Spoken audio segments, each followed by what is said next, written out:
Gaza, esse conflito terrível que agora tem um acordo de paz que muito frágil, na minha opinião. Depois eu posso falar um pouco mais sobre isso. Então, o que eu resolvi fazer? Vamos ver se vai dar certo. Eu vou tentar combinar um pouco da literatura do campo com a empiria, né, desse conflito, para ilustrar o que é, então, a economia política das guerras civis, ainda que esse conflito, eu acho que não dá para enquadrá-lo enquanto uma guerra civil, é um outro tipo de violência política, e aí eu vou apresentar para vocês essa discussão. Enfim, essa é uma figura para apresentar para vocês o meu ponto de partida. Deixa eu ir ficando de pé aqui, acho que vai ficar mais fácil, e eu vou mexendo aqui no meu computador, fazendo as anotações. Esse aqui não achei uma figura semelhante em português, então peço desculpas, ela está em inglês, mas esse aqui é um processo de paz na visão mais tradicional do que a gente entende na literatura. Como é que é um processo de paz? Então, muito esquematicamente, ele tem todas essas etapas aqui. Lá, o número 1 é quando você tem paz, e a gente pode discutir essa questão da paz, da qualidade, enfim, não tem conflito armado. O aumento das tensões é o número 2. Depois você tem o conflito armado sem objetivo de paz, é a ideia de que vamos agora matar e exterminar todas e todos. Tem um dissidente polonês, Adam Lynch, acho que, se não me engano, ele tem uma frase que eu acho que é muito interessante.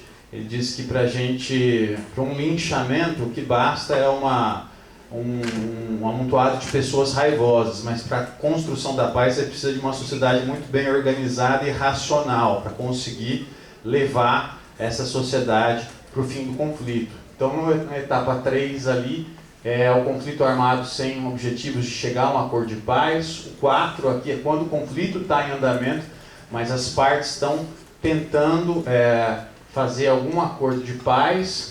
Aí no 5, se eu tivesse, enfim, dentro desse esquema muito simples, enquadrar o que a gente está vendo no conflito em Gaza, a gente está mais ou menos ali entre o 4 e o 5, ainda que a gente possa questionar a qualidade do que está acontecendo. E aí depois a gente tem então as negociações de paz. O que está sendo feito agora é uma tentativa de chegar a um cessar-fogo, para daí a gente iniciar as negociações de paz, para chegarmos depois no 7 à assinatura de um acordo de paz. E aí o acordo de paz é letra morta se ele não passa para a 8ª etapa, que é a implementação, né? Ao que a gente assinou, vamos implementá-lo, para, enfim, ao fim e ao cabo, a gente discutir a reconciliação. É possível reconciliar a sociedade depois do conflito. Então, é dentro dessa lógica que eu quero fazer essa discussão sobre a economia política do conflito. E, de uma perspectiva dos estudos para a paz, essa é uma discussão bastante clássica nos estudos para a paz, que é a discussão sobre violência. Quando a gente está falando sobre violência, a gente está falando não só da violência direta, física, em que você identifica quem é o violentador, a pessoa violentada, e o meio para fazer a violência. Mas a gente tem a dimensão estrutural da violência, né?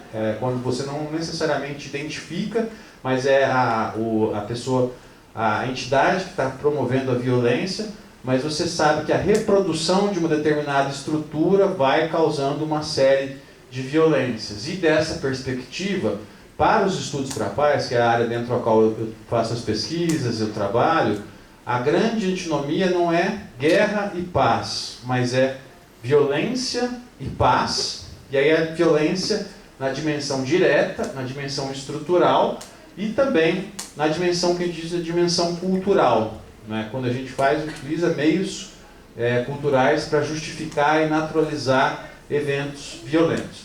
A paz, enfim, idealmente falando, seria o quê? A paz negativa é quando a gente tem ausência de violência direta, e a paz positiva é quando a gente busca tentar alcançar uma dimensão de paz em que não tem violência estrutural e tampouco cultural. Então essa é uma coisa muito normativa, é o nosso horizonte dentro dos estudos para a paz.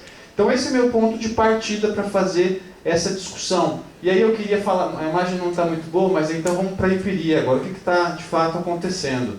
Essa aqui é uma foto de Gaza, em 6 de outubro de 2023, e essa é uma foto em 1º de setembro de 2025. Não ficou tão bom quanto eu imaginava, mas eu recomendo vocês entrarem no site do Financial Times, que tem uma série de mapas e gráficos sobre o conflito, que mostra a destruição. Para vocês terem uma noção, eu tenho dado aqui, 92% dos edifícios residenciais foram destruídos no conflito. 92% das escolas foram destruídas, 89% da infraestrutura sanitária destruída, 125 hospitais destruídos. São palestinos mortos, são mais de 67 mil. Israelenses mortos, são mais de quase 2 mil israelenses mortos. Das forças armadas israelenses, são quase 1.000 mortos. Enfim, então é uma tragédia. O que está acontecendo aqui era uma outra foto que mostra o tamanho da destruição. Esse conflito teve início quando? Em 7 de outubro, quando o Hamas entrou em território israelense, matou aproximadamente 1.200 pessoas e sequestrou outras 251 pessoas. Esse ato que o Hamas cometeu, que na minha avaliação, conforme depois a gente pode discutir os critérios, não deixa de ser um ato de terrorismo. Ele ensejou uma resposta que tem essa proporção. Eu acho que é condenável o que o Hamas fez, mas o tamanho da resposta, e aí o que eu quero questionar, vou questionar com vocês, é o resultado da estratégia que Israel vem fazendo no conflito. Não cabe o que está acontecendo. Então, para voltar então da empiria e voltar para a literatura, quando eu olho para isso, que tipo de conflito, de violência política a gente está vislumbrando? Aqui, então, esse aqui é um outro dado interessante para a gente ter a perspectiva comparada do conflito. Ali se tem as mortes em 7 de outubro, 1.195, 68% é a estimativa de civis mortos. Aí vejam, essa segunda linha aqui, os residentes de Gaza, o total mortos, isso aqui é de setembro, esses números, mais de 67 mil, e vejam, aproximadamente, esse número é impressionante, mais ou menos mais de 2.806 pessoas mortas por mês nesses 2 anos. Esse número, a gente pode comparar com outros momentos. Por exemplo, no Afeganistão, foram 20 anos, eram 772 pessoas mortas por mês. Na Ucrânia, até o momento, na guerra da Ucrânia, a quantidade de mortes, aproximadamente mais de 7.690 por mês. Então a gente vê o tamanho da tragédia que a gente está vislumbrando aqui. Então, como é que a gente pode enquadrar esse cenário de que tipo de violência política é? Quando eu olho a lógica da violência política, aqui eu estou seguindo o que o cientista político Stathis Kalimas diz sobre as tipologias de violência política. Quando a gente cruza a produção da violência com o objetivo da violência aqui, como é que a gente mede? Se o ator político quer governar a população-alvo. A gente cruza isso, a gente consegue, e aí a resposta sim ou não. Né? Como é que a gente mede se o ator político quer governar? Se ele dá a chance da outra parte se render.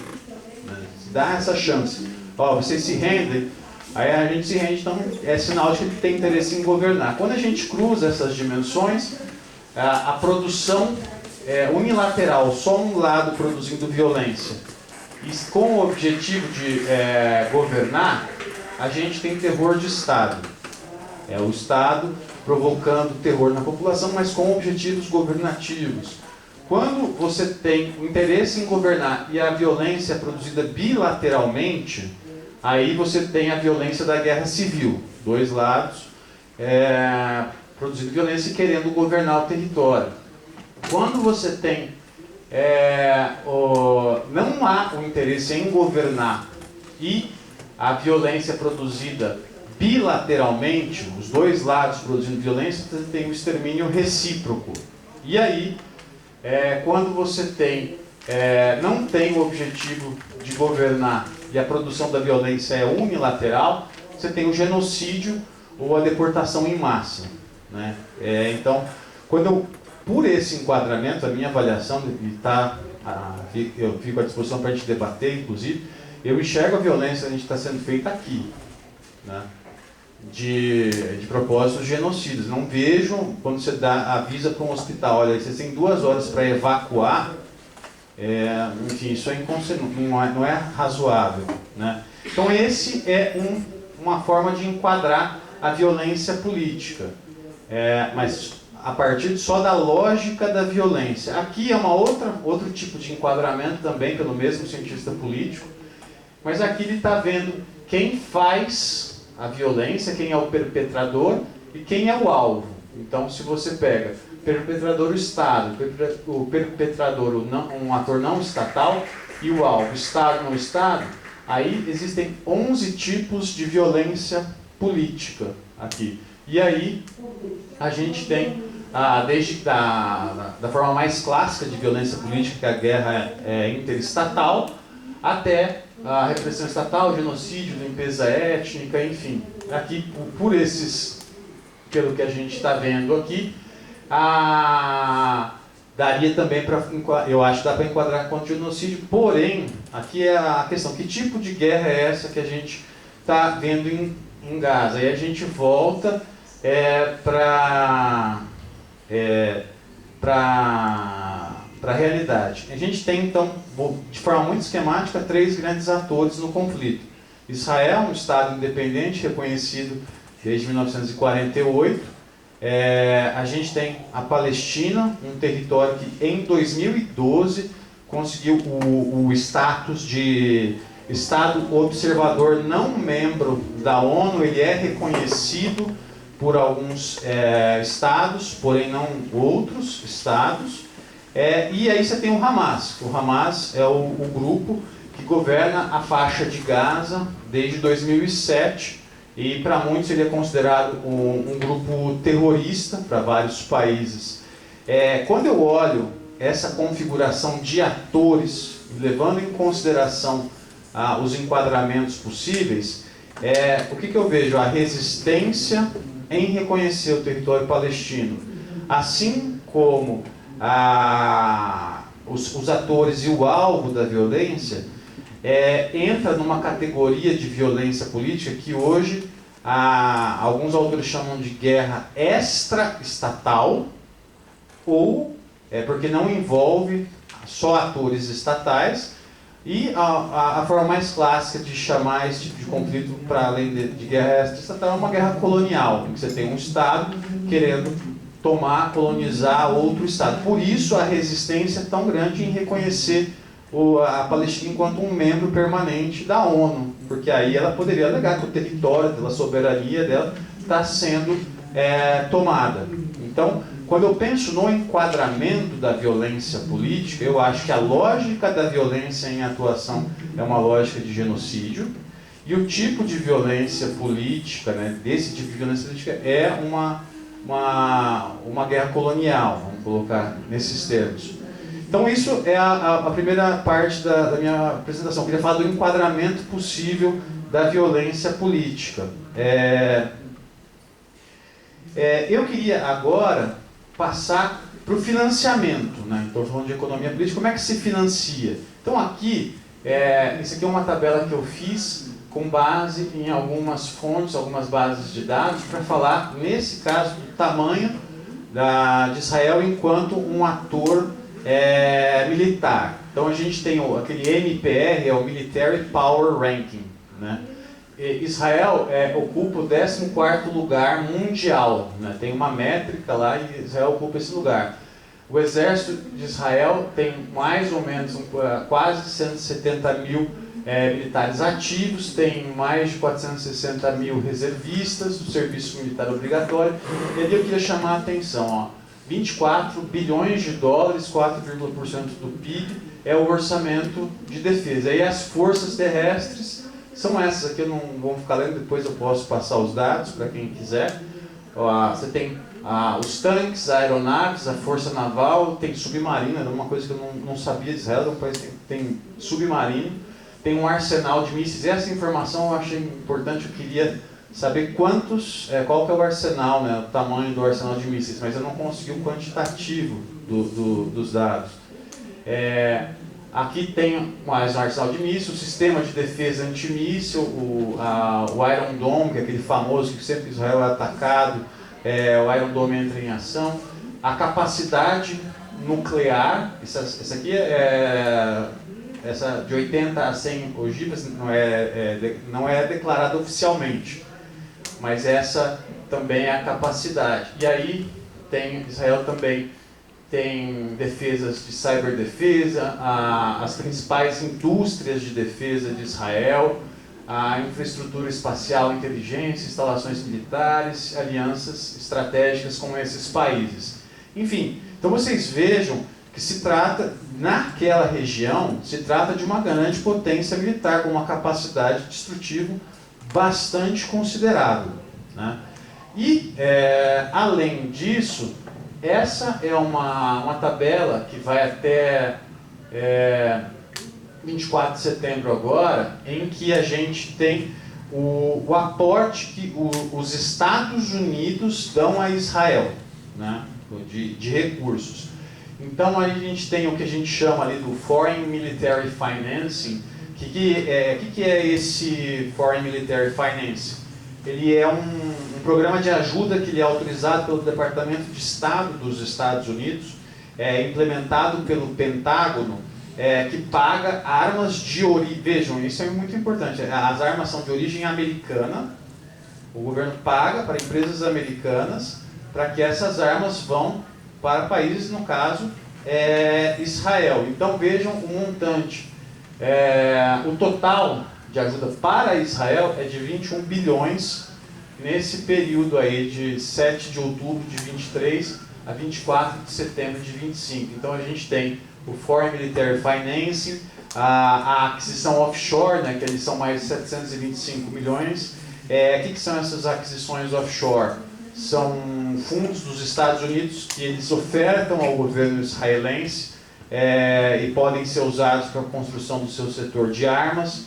E enfim, ali tem programas para munição, e aí, além também de fundos para aumentar a capacidade de produção de armas dos Estados Unidos. Então, o que eu quero mostrar aqui para vocês é que tem toda essa economia política que faz esse setor de guerra funcionar, e que Israel, enfim, ganha muito com isso. Isso aqui é um artigo, eu recomendo fortemente, quem tiver interesse na temática, tem um site que chama Costs of War. E aí nesse site o pessoal ele fez um apanhado de quanto os Estados Unidos gastaram desde o início da guerra ao terror, 2001, 2002, até hoje. Está na casa dos 9 trilhões de dólares, tudo que é gasto envolvendo não só ajuda militar, produção de armas, mas também gastos com reservista, com as pessoas que morrem, enfim, as pessoas morrem, deixam famílias, pensão, esse tipo de coisa. Tudo que os Estados Unidos gastam. É um site muito interessante para pesquisas.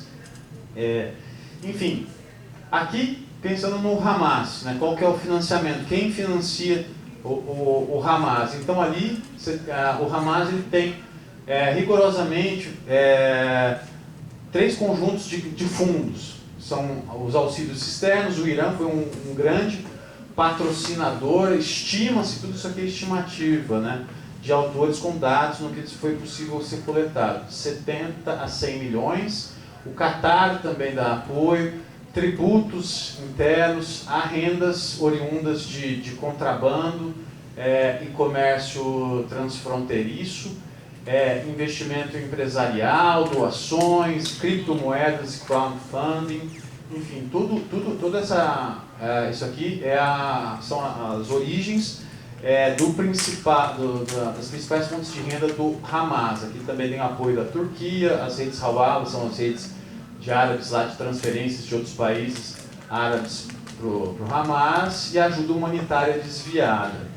O que eu quero tentar mostrar com esses dados para vocês é que há uma diferença brutal entre a capacidade coercitiva de Israel e a capacidade coercitiva do Hamas. E aí, quando a gente pensa, né, na estratégia para combater vou nesse momento aqui, seguindo a literatura, entender o Hamas como um grupo insurgente, ele vem cujas origens remontam à Irmandade Muçulmana na década de 60, enfim, entendendo enquanto um grupo insurgente que se insurge, que em algum momento quer enfim, questionar o status quo político, por isso violência política, é uma violência que tem como objetivo mudar um determinado status quo. Um grupo insurgente tem esses desafios aqui, né? Quais desafios? Recrutamento, controle dos seus combatentes, a governança do grupo e da região, o controle da violência, né, não deixar, como é que se impede que os membros do grupo façam uso indiscriminado da violência, e a resiliência, como é que você faz para o grupo se manter, né, ao longo do tempo. Então, basicamente, nesse momento, o que eu gostaria de apontar para vocês é que a chave no combate a grupos insurgentes é você fazer o quê? É você cortar a reprodução desse grupo no tempo. Se você quer de fato fazer uma estratégia de contra-insurgência, o que você tem que fazer? Evitar que esse grupo se reproduza. Enfim, então diminuir o recrutamento dele. Porque em linhas gerais, vamos imaginar que nós somos pessoas neutras relativas a um conflito. Nós estamos na posição 0 aqui.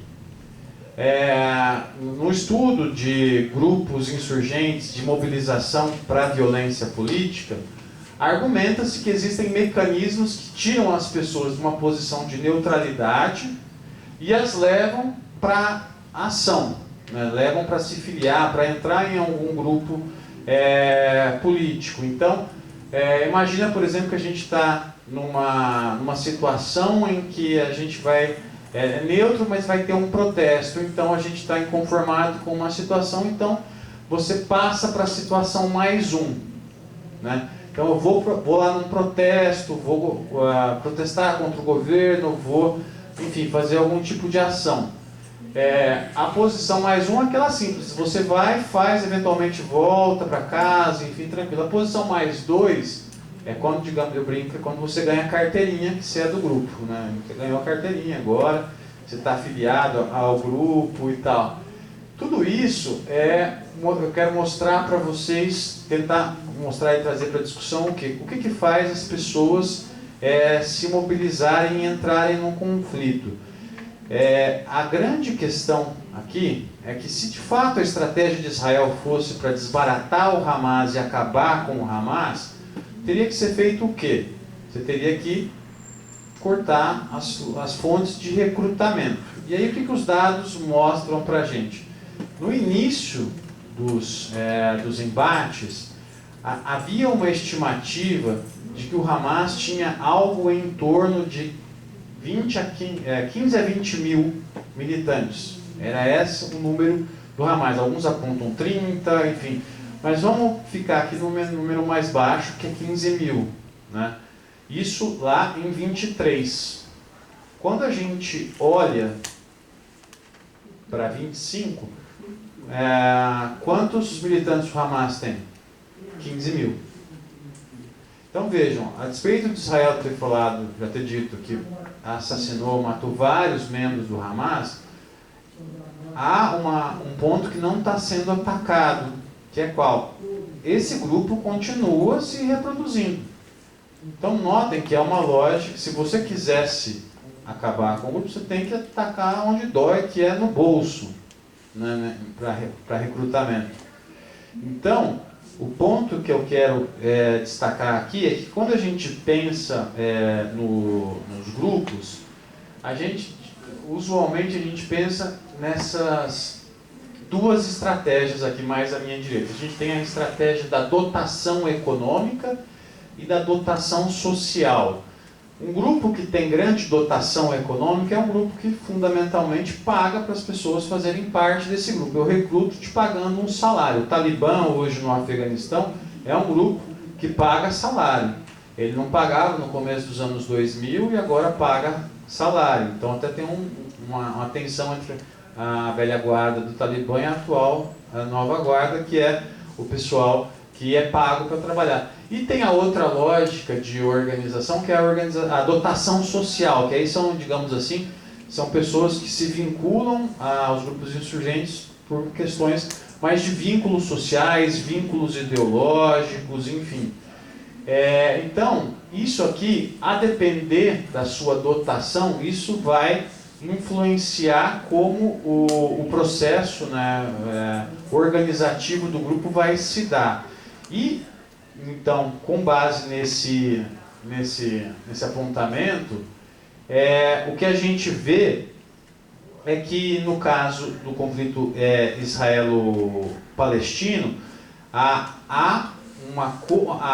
despeito de tudo, eu vi diversas pesquisas de opinião que mostram que o apoio ao Hamas nas comunidades em que ele está inserido ainda é bastante significativo. Inclusive, esse apoio ao Hamas não está restrito apenas à faixa de Gaza. Na Cisjordânia também houve um aumento de apoio ao Hamas. Então, o que eu quero apontar para vocês é que, se tinha alguma coisa da lógica de Israel de entrar e acabar com o Hamas, não está funcionando. Pelo contrário, além de ser uma catástrofe humanitária, está piorando o quadro. Isso, depois, a gente pode conversar, vai ter implicações, a meu juízo, no processo de paz. Para fechar, né, essa questão do financiamento, eu só queria voltar aqui. Eu falei que de forma bem esquemática, né, que esse processo de paz é uma coisa bem esquemática, tópica, né, de tópicos, e muitas vezes parece ser muito atomizado em indivíduos, né, em grupos, assim. Mas o argumento, então, que eu quero fechar agora aqui com vocês é que aquele processo de paz todo, ele está embebido numa economia de guerra. Ele está embebido dentro de uma economia de guerra. Nos estudos para a paz, a gente costuma dizer, pegando a lógica, a ideia de que existe uma paz negativa, que é só a ausência de violência física, e uma paz positiva, que mexe com os aspectos estruturais da sociedade, a gente costuma dizer o quê? Que existe uma economia de guerra e a economia de guerra, ela é basicamente os relacionamentos econômicos que causam, sustentam ou prolongam a violência política física nos territórios. Isso seria uma economia de guerra. Aí a gente tem momentos em que se pensa em chegamos numa situação de uma economia de paz negativa, em que você tem violências estruturais, mas pelo menos não tem tamanha violência direta, né? Então a economia de guerra ela não está provocando tantas mortes diretas, você identifica o violentador, o violentado, o meio de violência, mas a estrutura ainda provoca muitos problemas, e o horizonte, talvez nunca alcançável, é uma economia de paz positiva, né, em que o funcionamento da economia não vai sustentar casos de violência direta e violência estrutural. Então, o que eu quero pensar, e aí já encerrando, é que esse é o grande desafio quando a gente pensa em reconciliação. É muito bonito, muito importante a gente pensar no acordo de paz, na implementação, do Acordo de Paz, mas essa é uma dimensão que tem que ser atacada. E o que a gente tem, as melhores práticas internacionais que a gente vê no momento, ainda são muito insuficientes. Porque essa é uma grande questão muito complicada quando a gente pensa num processo de paz. Um grupo, um agente, durante anos, demonizou o outro lado, que fez uso de armas de violência para ter um status político e econômico. Qual é o incentivo que ele tem para abrir mão disso? Né? Enfim, então, essa dimensão, como é que a gente torna os membros de grupos insurgentes, enfim, civis novamente, como é que a gente tira um Estado que se beneficia tanto de incentivos econômicos de uma indústria de guerra, como é que a gente corta isso? Esse é um desafio muito grande. Em estados que estão saindo de conflito e caminhando para a construção da paz, existem algumas questões que são muito interessantes, tem algumas estratégias que são muito importantes para serem estudadas. Uma delas por exemplo, o que a gente chama de, por exemplo, isso no caso do Afeganistão, é um caso muito claro, né? O Afeganistão é um dos grandes produtores de papoula, né? Que dá origem ao ópio, enfim, então é um ator que tem grande influência no país, que tem, enfim, infelizmente, grande peso no tráfico internacional de drogas, mas uma das estratégias que já foi tentada, difícil sustentar, mas já deu certo, é trocar a commodity que você produz. Então, por exemplo, no Afeganistão, foi tentar trocar a papoula pela romã, a frutinha de final de ano que a gente costuma ter. A produtividade no Afeganistão é muito grande para isso. Já foi tentado, deu lucro, mas não se sustentou. Por quê? Porque não basta só chegar para o fazendeiro lá, para a pessoa falar, toque a semente, planta, se vira. Você tem que, em algum momento, permitir que ele escoe a sua produção. O Estado não faz isso. E aí, enquanto que no tráfico internacional de drogas, tem vários e vários meios que os traficantes internacionais costumam usar para retirar as drogas do Afeganistão, por exemplo. Então, eu queria só com esse exemplo fechar e dizer para vocês que esse é por que, enfim, se eu tivesse que fechar nesse momento com uma pergunta, a pergunta é por que em vários processos de paz não dão certo? Porque muitos desses processos de paz tendem a uma visão muito técnica do que é um acordo de paz e se esquecem dessas dimensões aqui, e particularmente dessa dimensão da economia política dos conflitos que sustenta a violência política. Mas é isso, não sei se era mais ou menos isso que vocês esperavam. Eu agradeço a atenção, muito obrigado, gente.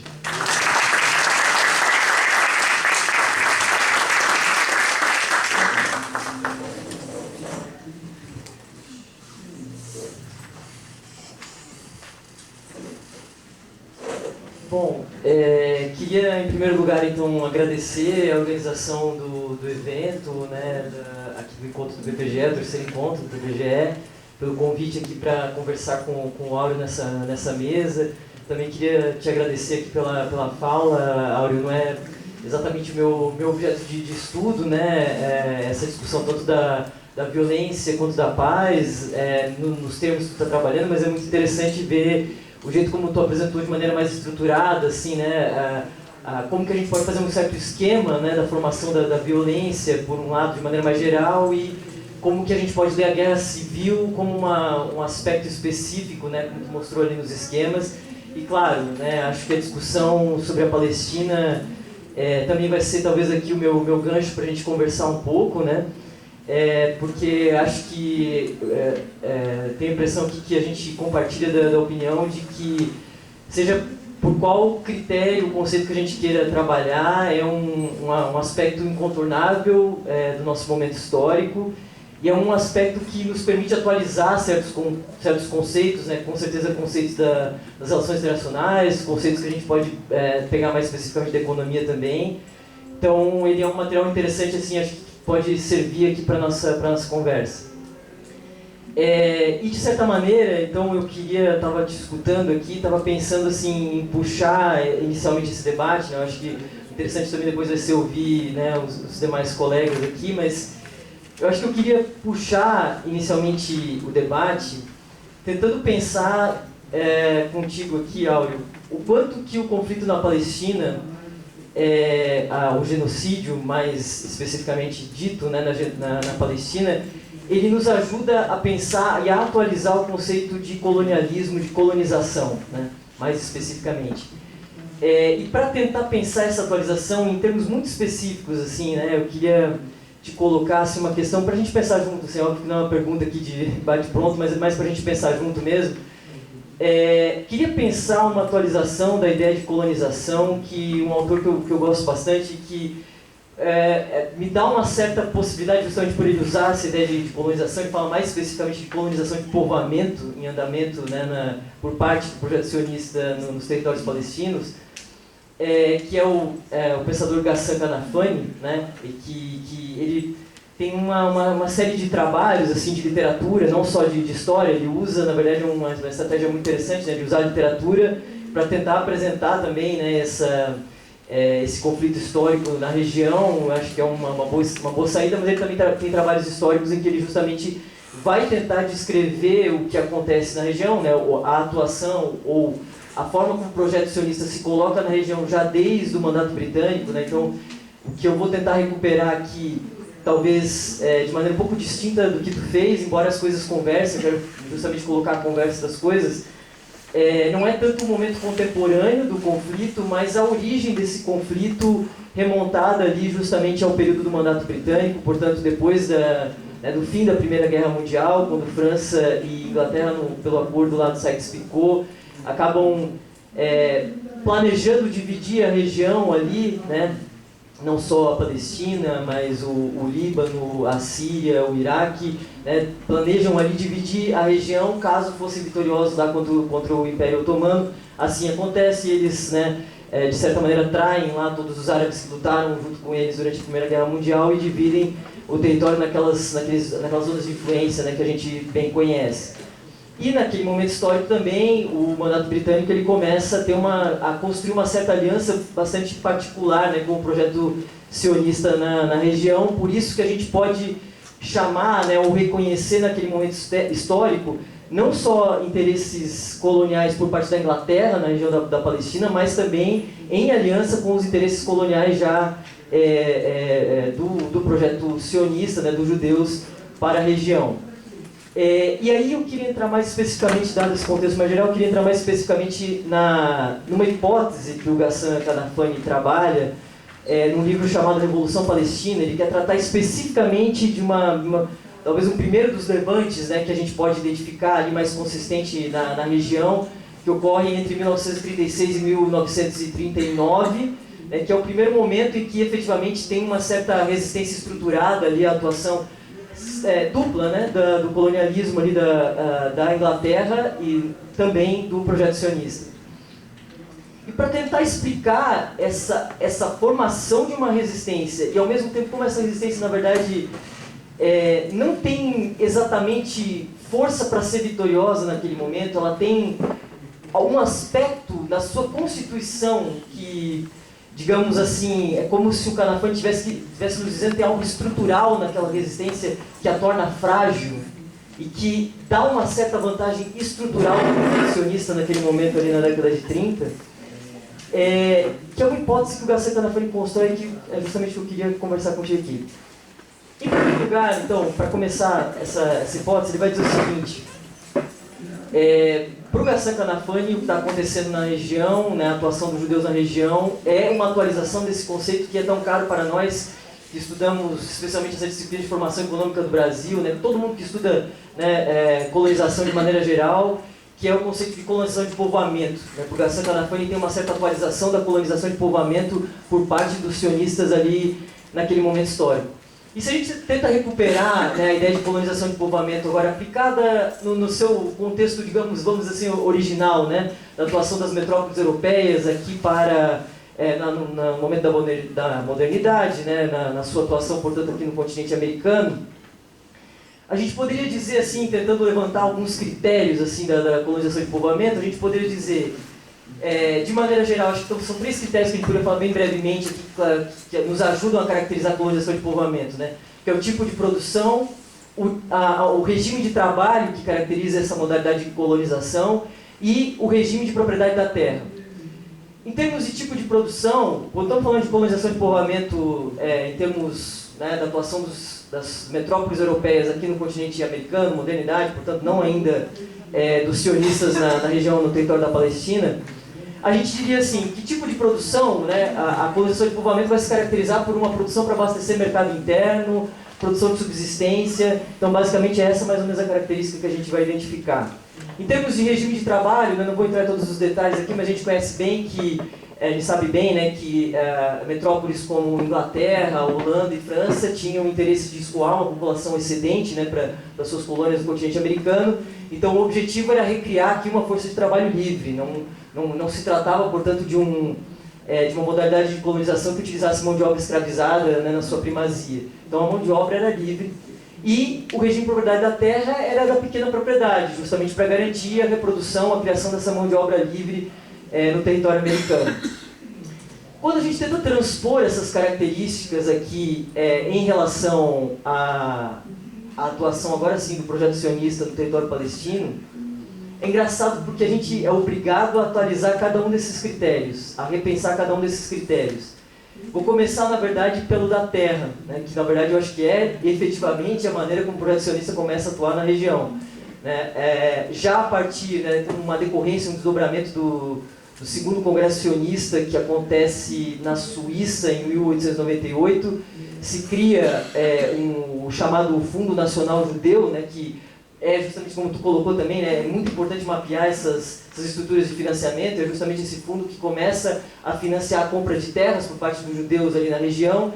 Então a gente já percebe uma estrutura que é um pouco distinta daquela condição de povoamento que a gente está acostumado, né, a pensar aqui para o continente americano. Então já tem a criação de uma estrutura de financiamento própria que vai comprar essa terra e, portanto, retirar, né, os camponeses árabe-palestinos ali das suas terras dessa maneira. É claro que a colonização de povoamento aqui para o continente americano também tem essa, digamos assim, essa expulsão dos povos autóctones aqui do continente americano das suas terras, mas ali acaba assumindo essa característica muito específica.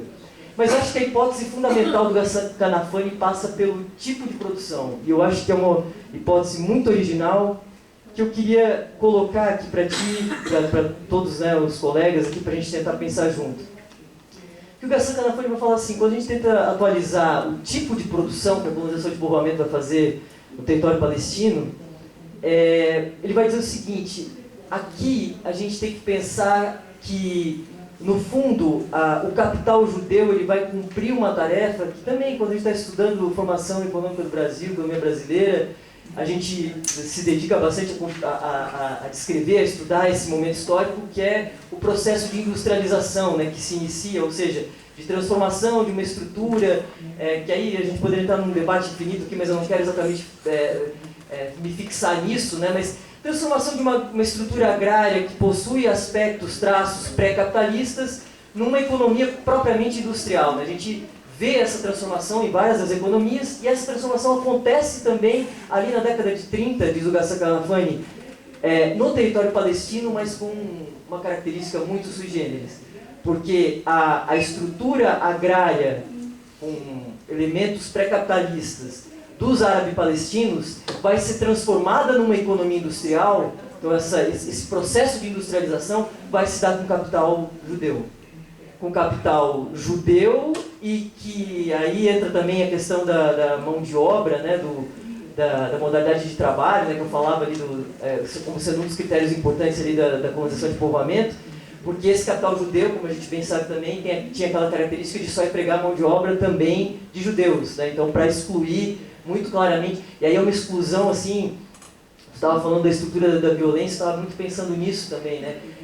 Tem uma estrutura de violência econômica que é muito sui generis, né? Porque não se trata de transformar o árabe palestino, digamos assim, no exército industrial de reserva meramente, ou de fazê-lo trabalhar em condições precárias, é para excluí-lo completamente, tirar a terra dele por um lado e nem sequer dar a possibilidade de ele ter um emprego precário, é para excluí-lo completamente da possibilidade de ter trabalho. E eu acho, no fundo, assim, que ia já me encaminhar aqui para o fim do meu comentário, né, já acho que me estendi um pouco aqui, mas eu acho que essa hipótese aqui ela é interessante para a gente... Percebe assim que não, no fundo é uma coisa complementar ao que tu falou, né? Voltando um pouco mais às origens, né, talvez do conflito, as origens dessa violência, né? Pela hipótese do Garcia Tanafani, a origem dessa violência é que este processo de transformação de uma economia agrária com características pré-capitalistas, que ainda era, portanto, dominada e regulada pelos árabe-palestinos, este processo de industrialização foi conduzido completamente por capital judeu, né? E isso talvez, né, pelo menos na formulação, na hipótese do Garcia Tanafani, a origem, ou uma das origens, talvez a origem econômica, se a gente quiser dizer assim, dessa estrutura de violência que tu descreveu aqui tão bem, né, com os detalhes que a gente conhece também tão bem, né. Nesse sentido, né, se essa hipótese está correta, aí só para fechar minha formulação aqui, e aí eu sei que essa é a tua área, eu não quero me meter tanto nisso, mas aí eu te confesso que eu tenho já sou um pouco mais pessimista, né? Nem tanto assim em acordo de paz, mas mesmo nessa questão da trégua. Se a origem está nesses termos, e aí só para terminar de formular uma coisa que eu acho que eu não deixei tão claro assim, né? Porque o que o Garcia Tanafani fala? Por que ele fala que a resistência é fraca, na verdade? A resistência que se forma ali, apesar de ser tão heróica, formar mártires e tudo mais, ela acaba sendo fraca. Porque a economia palestina é como se ela não tivesse, os árabes palestinos, ela não foi capaz, digamos assim, de formar uma burguesia nacional, e bem toda aquela conversa também passível aqui da gente conversar e tal, mas na hipótese dele é isso. Ela não foi capaz de formar uma burguesia nacional própria, e para ele a resistência ela estaria associada a essa capacidade de formar isso. Quem formou uma burguesia nacional ali foram os judeus, por isso a vitória acabou sendo tão capaz, claro, claro que o início da Segunda Guerra Mundial ali também ajudou, né, nessa derrota dos árabes palestinos, nessa revolta específica ali entre 36 e 39. Mas aí, só para fechar, né, se a gente remonta para essa origem, eu te confesso que essa trégua, né, eu sou muito mais pessimista em relação a ela, né, do que qualquer outra coisa. Mas enfim, queria só colocar essas questões para a gente pensar em elementos adicionais aqui, né, desse conflito. Acho que até acaba ficando complementar assim, nessa visão mais contemporânea e uma questão mais histórica. Assim, né? Mas é isso. Obrigado, gente.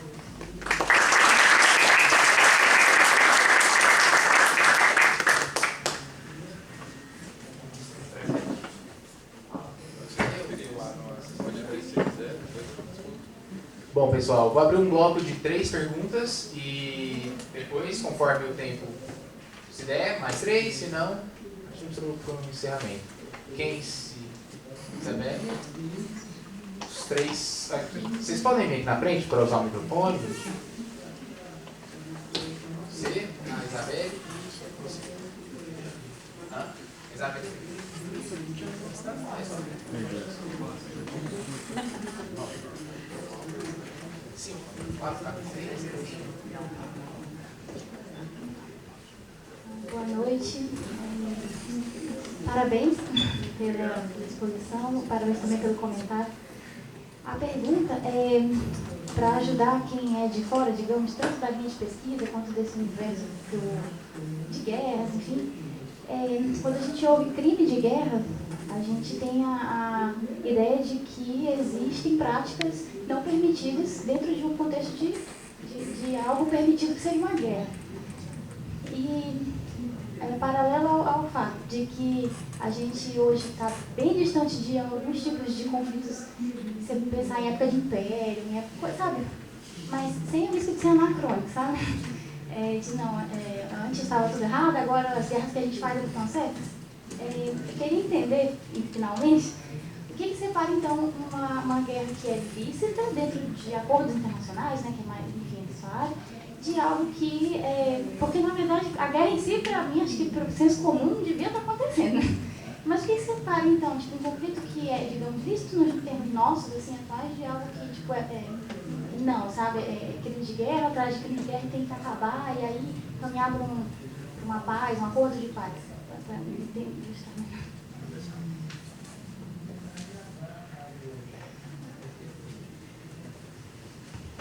Bem, primeiramente, parabéns na apresentação. Às vezes a gente... Tá saindo? Às vezes a gente olha esse conflito e pensa que não faz muito sentido, né? Duas nações brigarem. Mas aí eu queria entrar no contexto, e só me corrija se eu estiver errado. Mas parece que essa guerra não faz muito sentido, porque é uma guerra meio que santa, né? Onde a gente tem três religiões, né? O judaísmo, o cristianismo e o islamismo, onde o cristianismo e o judaísmo ele é advindo do judaísmo, da mesma religião. Então, os cristãos, obviamente, acreditam que Jesus foi o último profeta, o Filho de Deus, que mandou, e o islamismo acredita que foi Maomé, né? O último profeta, Filho de Deus. O problema é que essas três religiões advindas do judaísmo, o mesmo Deus deles prometeu essa terra, que é santa, né? Até a faixa de Gaza também é uma dessas terras, né? Então, a minha pergunta vai no sentido de como mediar uma paz que talvez o conceito lógico se perca ali no conceito religioso, e aí fica algo meio complexo, né? Porque talvez uma nação pode invadir a outra com a desculpa de que seja algo sagrado, a gente está reivindicando nossa terra, e a outra defender e matar outras pessoas também reivindicando algo que seria sagrado, né? Morrer ou matar pela religião. Então minha pergunta vai mais nessa questão. Boa noite, obrigado pela apresentação. Minha pergunta vai no link tanto o senhor quanto a professora falaram que essa guerra é uma guerra colonial, uma guerra de dominação. Se essa guerra é colonial, de dominação, a insurgência do Hamas não pode ser considerada uma luta anticolonial? A atitude do dia 7 não pode ser considerada uma atitude de autodefesa, com toda a violência que vinha acontecendo anteriormente na região, como a colonização, prisão de crianças e tudo mais que estava acontecendo naquela região?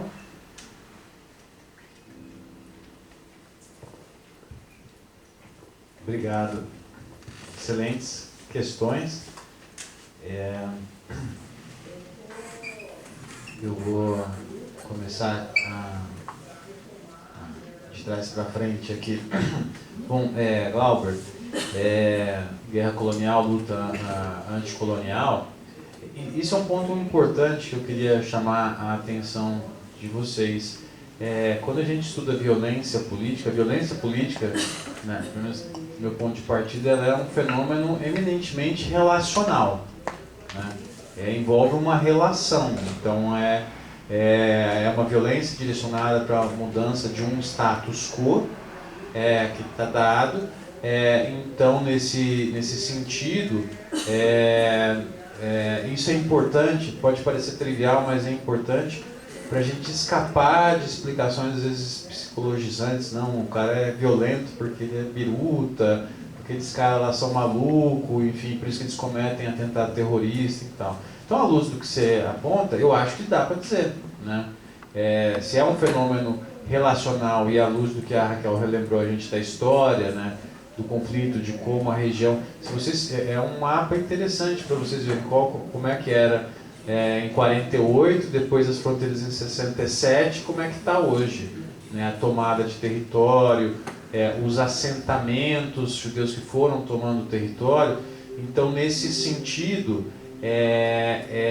eu acho que dá para dizer, enfim, que a resistência a esse tipo de violência colonial seria uma luta anti-colonial. Na minha avaliação, e aí é a questão que eu acho que é importante, a gente, no espectro da violência política, a gente tem desde a guerra interestatal até outros fenômenos. O tipo de violência perpetrada contra civis, no entanto, que o Hamas fez em 7 de outubro e outros grupos fazem, não deixa de ser terrorismo também, né? O terrorismo é um tipo de violência política relacional também. Então, nesses momentos, assim, para analisar a violência política, é importante a gente fazer sem moralismo também. Entender bem, de forma contextualizada, com as raízes históricas, para analisar essas questões. Então, não sei se eu te respondi, mas eu acho que sim. Kaique, com relação... esse é uma questão muito importante desse conflito, né? O contexto religioso, né? A gente está numa região que ela é o lugar sagrado para 3 das grandes religiões monoteístas que a gente tem no mundo, né? O judaísmo, o cristianismo e o islã. E de fato, essa é uma dimensão que a gente vê que ela é muito complexa. Eu me lembro que essa é uma história assim, esse conflito ele é marcante, o conflito israelo-palestino para mim ele é marcante porque eu me lembro que quando eu estava no ensino médio, o professor de geografia falava, vocês têm que ler jornal, né, para que se mantenha informado e tal. E aí eu comecei a ler jornal nos anos 2000 mais ou menos, assim, meu avô assinava o jornal, e foi na ocasião em que, não sei se vocês conhecem, mas foi no momento da segunda intifada, que a gente chama. A segunda intifada, a intifada é a revolta palestina contra as ações israelenses, e a segunda intifada, a segunda, se não estou equivocado, foi quando o Ariel Sharon, que era o primeiro-ministro israelense, ele foi até a mesquita de Al-Aqsa, que a mesquita é o lugar sagrado do Islã, lá em Jerusalém, e falou, isso aqui é território judeu. Eu li aqui, por que o cara está fazendo isso, né? Então, qual que é a razão? De outra religião, o cara quer dizer que é dele, enfim. Essa é uma dimensão que é formativa da identidade dos atores envolvidos ali, a dimensão religiosa. E é por isso que é muito difícil a religião, na minha leitura, ela não é só um elemento, mas um fator ali, ela é algo formativo da identidade dos atores no conflito. Por isso que é muito difícil. A gente, quando pensa nos planos de paz, existem pelo menos 3 grandes propostas de paz atualmente para o conflito israelo-palestino. Todas elas, em alguma medida, envolvem trocas territoriais. Olha, esse território tem lá a questão do status de Jerusalém, como é que vai ser, mas aí, olha, essa porção de território vai para os palestinos e essa vem para Israel por conta, inclusive, dessas dimensões, desse contexto religioso. Então, é difícil mediar, vai continuar sendo difícil mediar, porque a dimensão religiosa é formativa da identidade desses atores, mas é como eu disse no começo, né? Se a gente quiser fazer um linchamento, a gente precisa de um bando de gente raivoso, mas na hora de pensar a paz, as pessoas vão ter que, enfim, minimamente sentar e, enfim, ver o que é possível ser feito, né? Mas é muito difícil, de fato, eu não tenho uma resposta. Como é que a gente faz? Enfim, vai precisar de um acordo de paz. A figura que eu sempre me vem à cabeça é um equilíbrio de bolas. Assim, tem várias bolas, assim, aqueles equilibristas de circo, sabe, que fica se equilibrando, se girando para as coisas não caírem. Um acordo de paz não é tipo um arco-íris com os unicórnios, enfim, passando. É algo muito difícil. Muitas vezes você tem que engolir seco várias coisas para tentar acabar com a violência. Então, por isso que eu acho que é muito complexo e talvez nunca vai ficar longe do ideal, muitas vezes. Isabelle, esse é um ponto muito importante. É um ponto muito importante esse que você traz da dimensão da guerra, porque esse é um debate muito interessante, não apenas em relações internacionais, nos estudos para a paz, mas por que tem crime de guerra? Né? Enfim, a gente tem as convenções de Genebra que diz o que você pode fazer, o que você não pode fazer durante o conflito. Mas então você fala, mas se tem coisas que você pode fazer durante e não pode fazer durante, quer dizer então que tem guerra justa e guerra injusta, né? Então existe todo um debate que argumenta que existem sim guerras que são justas e guerras que são injustas. As guerras justas, a gente chama a tradição da guerra justa, são as guerras em autodefesa. Se um país te ataca, se alguém te ataca, você tem direito em se defender. Então isso seria uma guerra justa. Você está sendo atacado, você vai retaliar. muitos autores vão avançar com esses debates para pensar se existem outras condições, outras situações em que a guerra seria justa também. A gente chegou nos anos 1990, depois do final da Guerra Fria, com gente dizendo que guerras em defesa dos direitos humanos eram guerras justas e guerras, enfim, feitas por grupos terroristas, esse tipo de coisa era injusta, né? Então é por conta disso, porque para muitas pessoas a guerra, em algum momento, ela também é um instrumento para você mudar um status quo. O grande dilema assim, dos estudos de violência política é que você reconhece a legitimidade do conflito. A gente tem diferenças, nós temos um conflito, ele é legítimo, porque tem diferenças, tem interesses distintos. Então você reconhece, o dilema é você reconhecer a legitimidade do conflito político, mas porém de outro lado lidar com a situação, o status da violência, que muitas vezes é ilegítimo, enfim, para alguns ilegal. Enfim, essa é a tensão. E aí, Raquel, gostei muito do seu comentário, parabéns pela articulação, achei ótimo, não conhecia Ghassan Kanafani, até anotei aqui a hipótese, vou procurar depois, e eu acho que o que eu consigo nesse momento pensar junto com você, eu acho que o genocídio na Palestina, eu acho que nos ajuda a pensar e atualizar o conceito de colonialismo e colonização, né? Se a gente olhar, vários autores estavam dizendo em relações internacionais, lá nos anos 70, 80, 90, que a gente não tinha mais colonialismo tradicional, tinha neocolonialismo, que é econômico e tal. Acho que o que esse conflito mostra é que, enfim, existe ainda muito pesado, muito forte, um colonialismo tradicional de controle territorial, que isso nunca teve longe da gente. E um outro ponto que eu acho que ajuda a pensar também é que essas categorias que a gente usa, elas têm um CPF, um RG de origem, né? Por que eu digo isso? Quando a gente pensa a DIAD, que estrutura a área de relações internacionais e os estudos para a paz, é a DIAD Paz e Guerra, né? E aí, se a gente pensar profundamente sobre essa DIAD, né, a gente está argumentando que, olha, você tem um conflito aberto, uma guerra, mas em algum momento tem uma situação de paz, em que as coisas se acalmaram. Se você olha isso a partir da experiência europeia, faz sentido, né? Teve guerra, mas eles viveram lá a paz. Agora, você pega essa DIAD a partir da perspectiva da Palestina, de países do sul global, talvez não seja uma DIAD, enfim, que faça sentido. Para muitos povos, né, da África, Ásia, América Latina, talvez uma DIAD, um autor que eu gosto muito, que ele propôs essa, eu achei que faz muito sentido. Conceituação que faz sentido não é paz e guerra.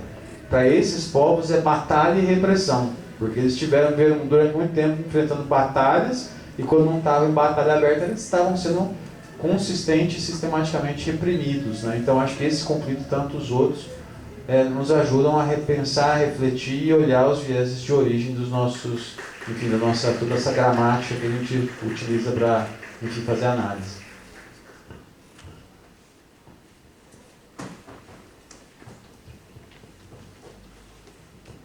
Bom, pessoal, são 8h15. Acho que se a gente fechar em 15 minutinhos, dá para fazer uma outra rodada de perguntas. Matheus, Juliana, e tinha um outro que tinha levantado o Igor. Tá. Podem ir vindo, faz a filinha aqui no cantinho, fica mais fácil.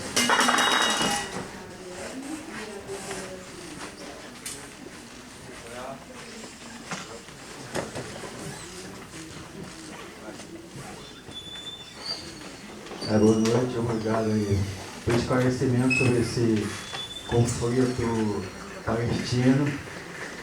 Só que chama atenção quando fala de colônia de povoamento da Palestina. Acho que se fosse colônia de povoamento, seria unicamente uma ocupação do território, só que a meu ver foi uma expulsão, porque eu acho que pelo projeto sionista, teoricamente, já que a Palestina estava prevista para ser um país como é o Iraque, como o Irã, chamado por judeus russos, inicialmente, já que exame genérico comprovar que 90% da população judaica atual não tem ligação com a Palestina, já que são pessoas da região da Polônia e da Rússia que se converteram.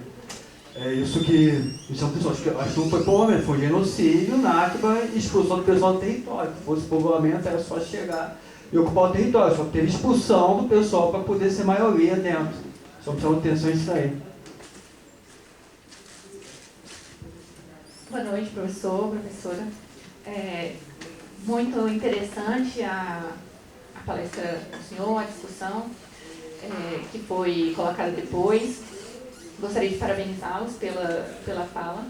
E minha pergunta acaba que talvez tenha uma resposta um pouco especulativa. Que eu direciono para ambos, né? O que vocês acreditam que possa haver uma recuperação da Palestina, economicamente falando, após esse conflito, no sentido de que, a partir de uma tentativa de genocídio, a partir de uma tentativa, talvez, um genocídio em andamento, uma destruição de uma infraestrutura, quando a gente olha as imagens da faixa de Gaza, a gente vê uma destruição tão completa que eu me pergunto, existe a possibilidade de um reerguer? O que eu quero dizer, Israel ganhou essa guerra, venceu, né? E, em segundo lugar, a minha questão é o que o Trump quer se colocar como vamos dizer assim, finalizou essa guerra nesse momento, né? Porque nesse momento ele decide tomar essa atitude. Boa noite. Primeiro agradecer a exposição de vocês, né, o comentário da Raquel. Eu queria mais fazer uma tentativa de elaboração e pedir o auxílio da mesa em si. Acho que queria dialogar mais com a professora Raquel nesse sentido, de tentar situar, né, o conflito, né, do genocídio em Gaza como reflexo da crise estrutural do capitalismo contemporâneo.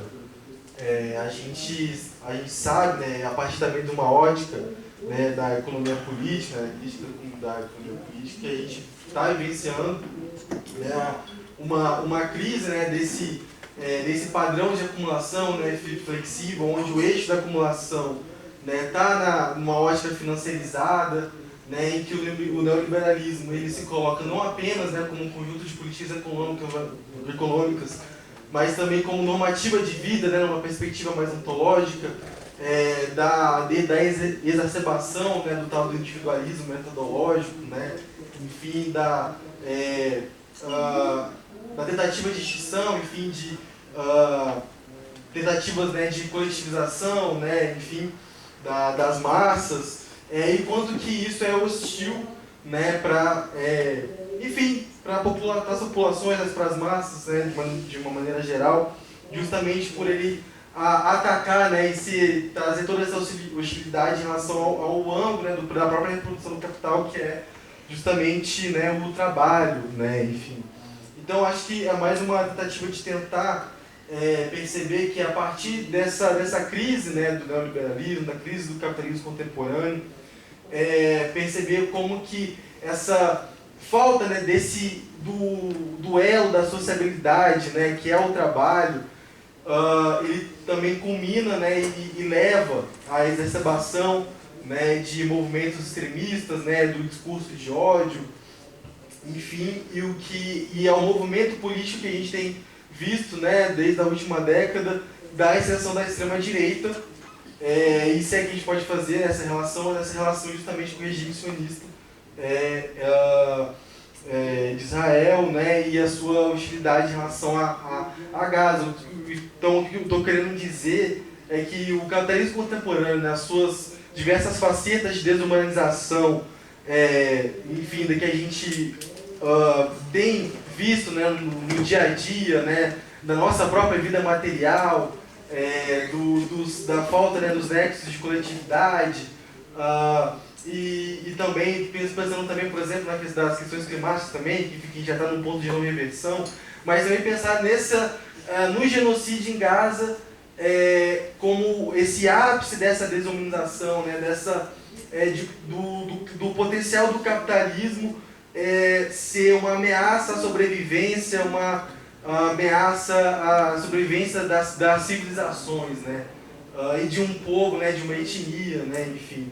Eu acho que é meio que fazer essa elaboração, né, e pedir esse auxílio aí da mesa. Obrigado.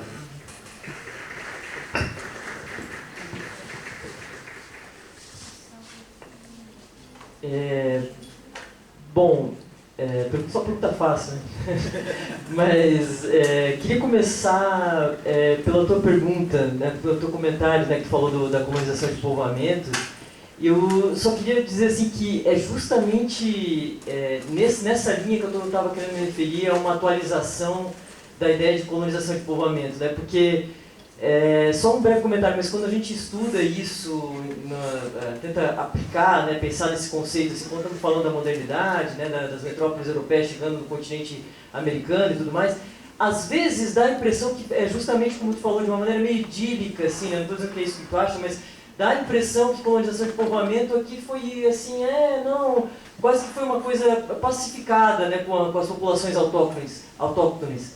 Então, isso também está errado. Na verdade, o projeto sionista está fazendo nos territórios palestinos, estão nos ajudando a olhar melhor inclusive para quando a gente usa esse conceito de colonização de povoamento, para explicar a ocupação econômica do território americano, né, que é sempre com violência, é sempre com expulsão da população autóctone.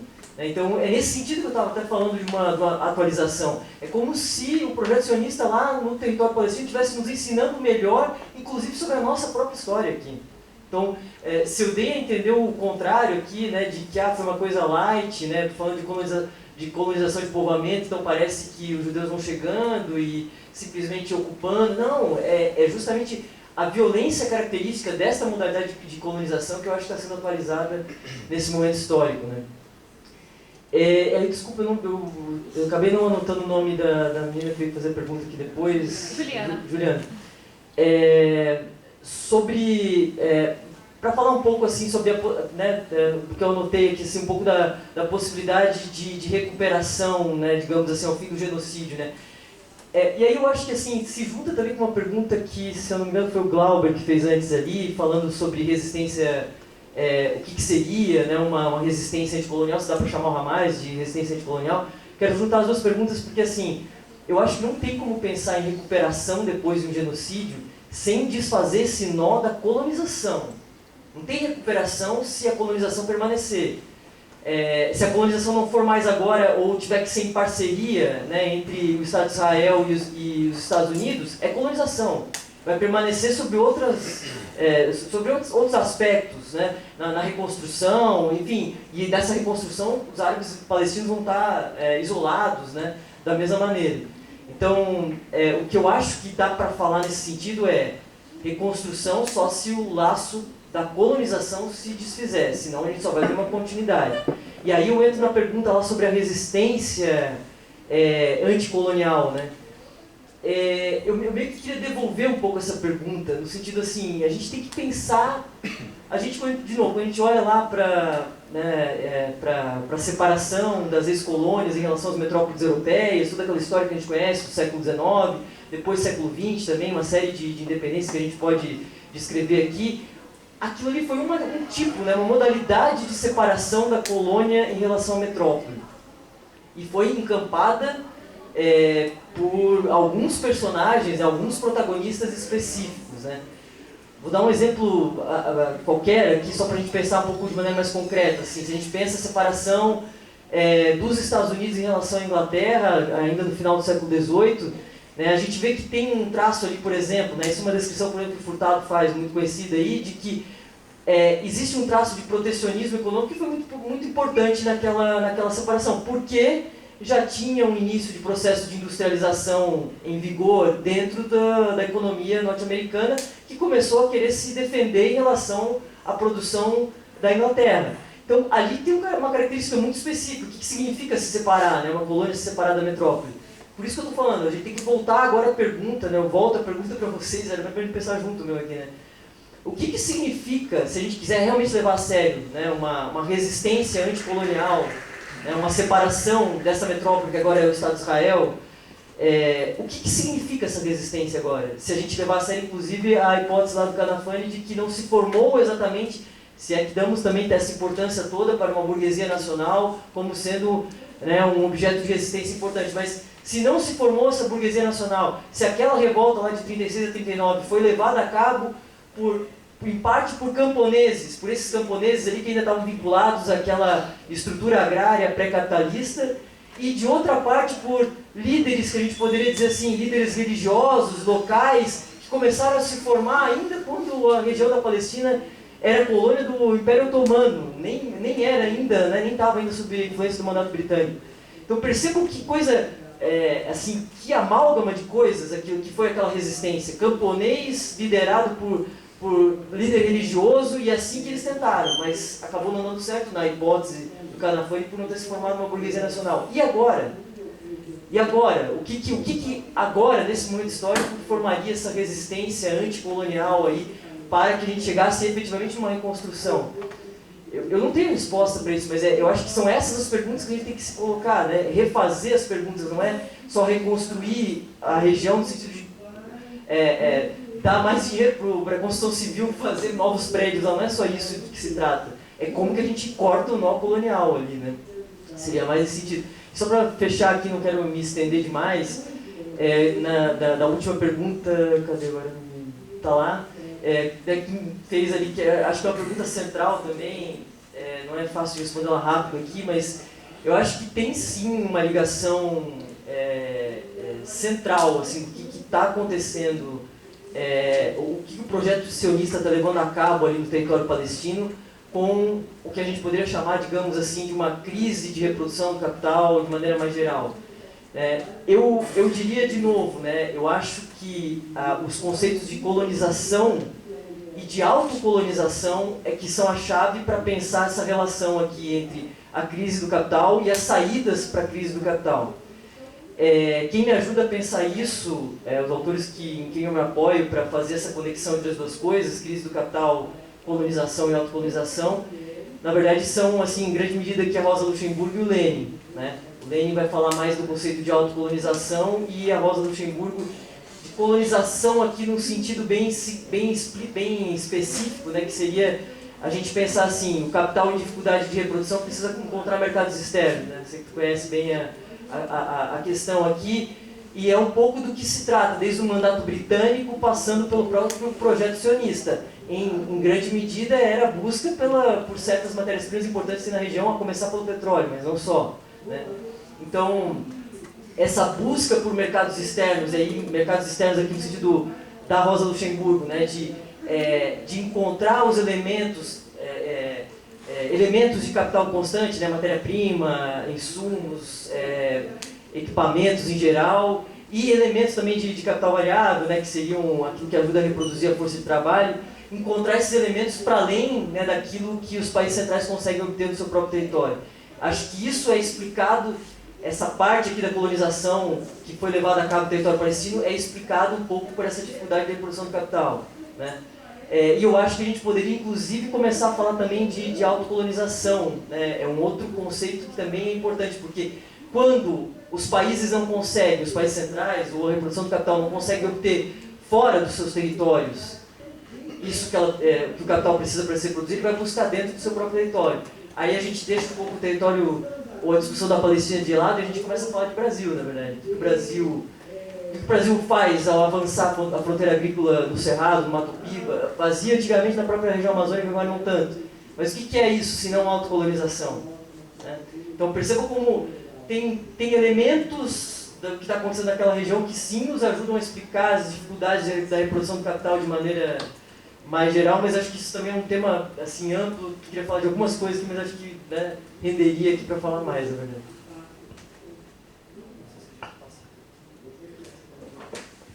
Bom, obrigado novamente pelas perguntas. vou tentar também aqui ser o mais objetivo possível. A do Igor acho que era mais direcionada a Raquel, eu acho que eu concordo com o que ela disse sobre a organização de povoamento. Então eu vou me concentrar um pouco mais na pergunta da Juliana e trazer alguns elementos para a pontuação que o Matheus fez. A recuperação da Palestina vai ser, acho que, o grande desafio dos próximos anos, né? Quando me chamaram, acho que no começo do ano, para fazer um comentário sobre esse conflito em Gaza, e aí eu me lembro que na ocasião eu fui ver como é que estava o andamento, e aí desde o acirramento do conflito em 2008, teve uma acirrada, depois passou por etapas e chegando agora, se eu não estou equivocado, a quantidade de entulho em Gaza é da ordem de 50 milhões de toneladas de entulho produzidas em Gaza hoje. Então, o tamanho do estrago é gigantesco. E aí a grande questão, de fato, dá para reconstruir se você tiver, enfim, um país já investiu 9 trilhões em guerra, para colocar isso na construção civil, enfim, demora, enfim, mas, enfim, talvez seja possível. Mas acho que o ponto importante, Raquel, acho que foi muito cirúrgico aqui, o que significa, aí, Juliana, essa questão da recuperação da Palestina, né? Israel venceu, enfim, o que significa isso?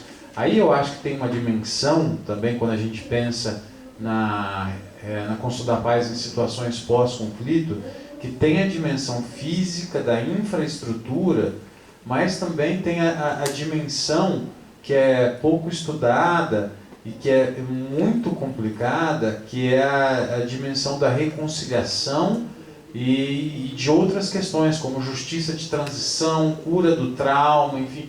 Você imagina o que é para essa população que viveu no inferno durante 2 anos ter que, enfim, essa é uma coisa que às vezes a gente não tem tanta noção, mas uma pessoa que perdeu a casa, ou que a casa que ela fugiu, se ela for voltar, talvez vai ter um israelense morando, vai ter uma outra pessoa morando, né? Então são essas questões também, porque muitos processos de paz, eles fracassam, eles avançam, a violência é retomada, porque a estrutura social em que o conflito estava inserido, a gente não lida nas raízes do problema, como a falou, no neocolonial, em questões mais profundas, né? Então, eu vou fazer um spoiler aqui, eu não costumo, eu brinco com os estudantes, né? A turma da Beatriz, eu não falei isso ainda, mas que eu tenho a regra que filme até 5 anos eu evito dar o spoiler, né? Mas eu agora não vou seguir essa regra. Na semana que vem eu vou participar de um cine debate, de um cine dica, de um filme que se chama Covadiz Aida. É a história de uma intérprete da ONU durante o genocídio na Iugoslávia. É um filme que eu recomendo fortemente, quem não puder vir assistir depois, mas ela mostra ela atuando como intérprete, e a família dela foi morta no genocídio. E aí, quando acaba o conflito, ela volta para casa. Quando ela volta para o apartamento dela, tem uma outra pessoa morando. E aí depois, ela, professora, ela volta da aula. Quando ela vai para a primeira reunião de pais, o pai de um estudante é o cara que matou a família dela. Vejam o tanto de gatilho de trauma que isso levanta. Então, a recuperação da Palestina vai ser muito difícil, vai ter que lidar com muitas coisas, e essa uma outra complicação a esse quadro, né? O tamanho da reconciliação, da transformação, a gente fala em estudos para a paz, de transformação do conflito. O conflito não acaba, é inerente ao humano quase, mas se a gente transformá-lo, aí é muito difícil, né? Então, se vai ser possível, eu espero que sim, torço para que seja, mas não vai ser fácil. E com relação ao acordo do Trump, enfim, os Estados Unidos, ele é o ator-chave ali, né, para o bem e para o mal, enfim, passa infelizmente pela atuação dos Estados Unidos.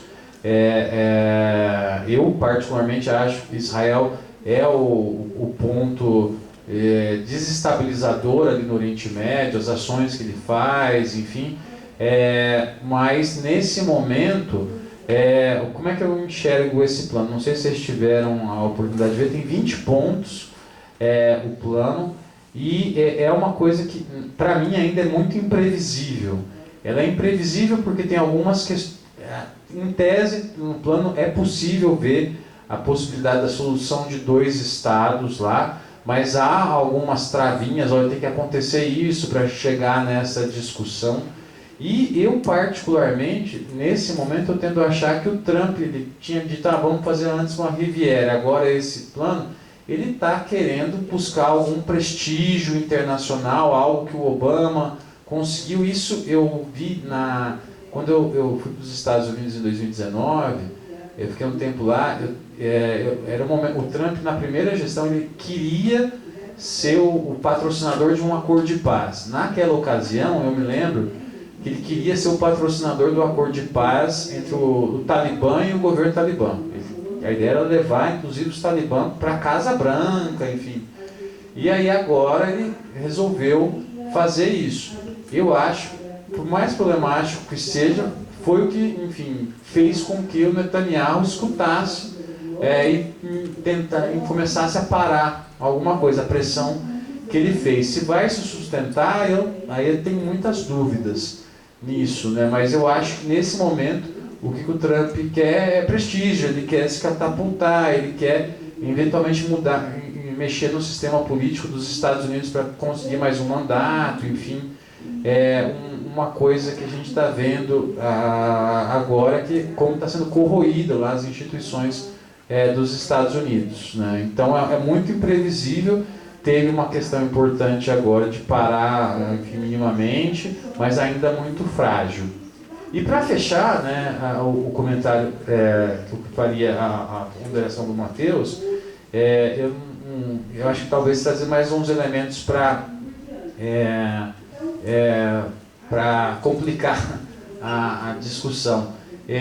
Eu acho que algumas coisas chamam a atenção. Se a gente pensar no Holocausto, né, um genocídio também, o Holocausto foi um genocídio que, na época, ele foi, o que a gente escuta, né, que a gente vê pela história, é que foi um genocídio que foi descoberto depois, não foi a olhos nus, né? Os nazistas, enfim, tinham uns campos de concentração, quem tiver interesse, tem um outro filme muito legal, chama Zona de Interesse, que fala de uma família de nazistas que cuidava de Auschwitz, né? Mas foi um genocídio que foi escondido e depois foi sendo descoberto. Mas o que a gente vê, por exemplo, em Ruanda e agora em Gaza, são genocídios a céu aberto, com todo mundo vendo e fazendo muito pouco. No Ruanda foram 800 mil pessoas mortas em 100 dias. Né? É uma coisa brutal. Enfim, por que isso lá foi escondido, aqui foi aberto? Eu acho que tem que ver com o sistema internacional em que a gente está inserido, com contextos mais globais, envolvendo também questões envolvendo inescapavelmente racismo, também ali na África, ali no Oriente Médio, enfim, ali algumas vidas se tornam mais dispensáveis do que outras, né? E o que me chama mais atenção nesse contexto que você bem delineou, Matheus, de individualismo exacerbado, enfim, das pessoas mais atomizadas também, é que hoje existem, dentro de Israel, existem muitas críticas ao Netanyahu. Muitos israelenses querem que ele seja condenado, preso, enfim, são contrários ao governo Netanyahu, mas que agora não vou, depois eu posso mandar quem tiver. Eu vi um artigo, até fiz uma sistematização, era um artigo sobre pesquisas de opinião em Israel. E o que me chamou muito a atenção é que a maior parte dessas pesquisas de opinião em Israel hoje mostram uma população israelense contrária à solução de 2 estados. Havia até Oslo, enfim, até antes da Guerra ao Terror, um apoio à solução de 2 estados, e agora um crescente aumento da rejeição dessa solução. Então isso mostra, eu particularmente quero crer que não é porque todo mundo ali é nazista, enfim, fascista, esse tipo de coisa, é que é um debate que a extrema-direita está vencendo. Está ganhando a opinião que tem que excluir, tem que tirar. E eu acho que isso tem a ver muito com a configuração das forças, enfim, do sistema capitalista. Eu gosto muito do diagnóstico que o Dardot e o Laval fazem sobre a nova razão do mundo. Eu acho muito interessante de como é que a gente está hoje, a partir dessa lógica concorrencial na sociedade. Mas enfim, era isso, não vou me estender mais não. Muito obrigado.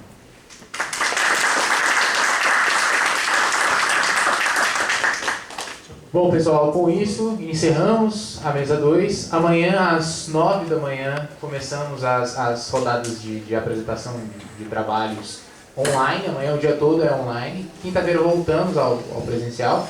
E, novamente, agradecer ao professor Auro, a Raquel, brilhante debatedora. Foi muito bom as contribuições, adorei mesmo. E muito obrigado a todos que vieram. Até amanhã.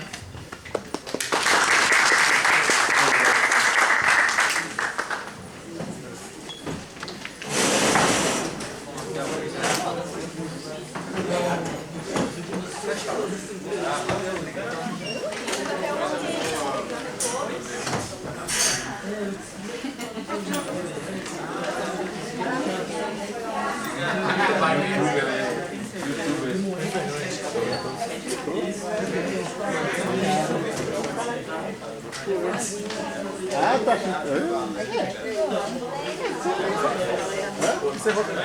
Já tem 2 perguntas para juntar.